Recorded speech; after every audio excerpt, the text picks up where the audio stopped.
روزہ کھولنے کی نیت۔ اللہم انی لک صمت وبک آمنت وعلیک توکلت وعلی رزقک افطرت۔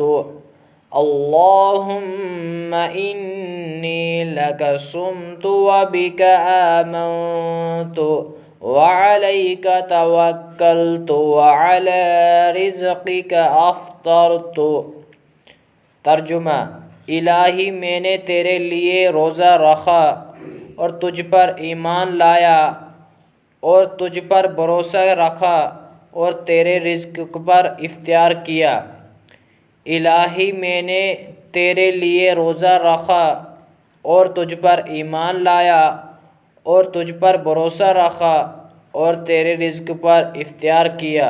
صدق اللہ العظیم۔